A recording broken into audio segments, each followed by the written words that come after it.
Tonight, identity issue. Why a health unit's plan to issue identity cards is a legal and ethical minefield. It's a voluntary project, and I think what every farm owner should do is voluntarily throw all of them in the garbage.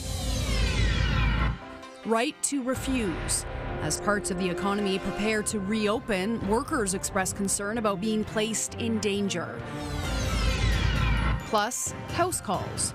How technology is being used to return the physicians to the age of the home visit. It saves us travel time, and then also the risk of being exposed to other viruses.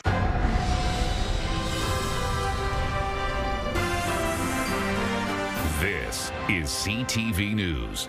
Good evening, I'm Sacha Long. A decision by a local health unit to issue migrant workers identity cards is sparking controversy. Farmers in Norfolk County are being asked to fill out ID cards with the employee's name and their date of arrival. The card is deemed optional, but as CTV's Brent Lale tells us, the ID cards are raising many concerns.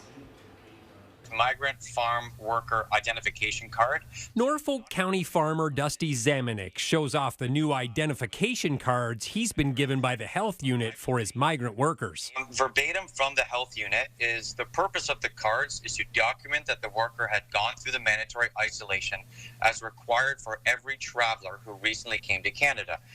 Well, then, if that's the case, then this card should not say migrant farm worker ID card. It should say traveler from anywhere living in Norfolk County ID card. Haldeman Norfolk Medical Officer of Health, Dr. Shankar Nesathari, says 4,500 plus workers come to their region each year. He says they are intended as ID cards for those who may have trouble communicating. When you come from overseas, the only document that many people have is your passport. And a passport is a large document that you want to secure. So they're voluntary, they're in no way required. They serve, for some people, a convenient purpose. Thankfully, it's a voluntary project, and I think what every farm owner should do is voluntarily throw all of them in the garbage. London criminal defense lawyer Nick Kay questions why this card is necessary. How does someone come to a point where they are showing that card? What right does a bylaw officer or a peace officer have to walk up to a citizen and ask them to see identification if they do not have reasonable grounds to suspect that they're breaking the law? So they're not simply a piece of identification. If they were a piece of identification, they would be given to everybody. During Monday's conference call, the question of carding was brought up by a reporter.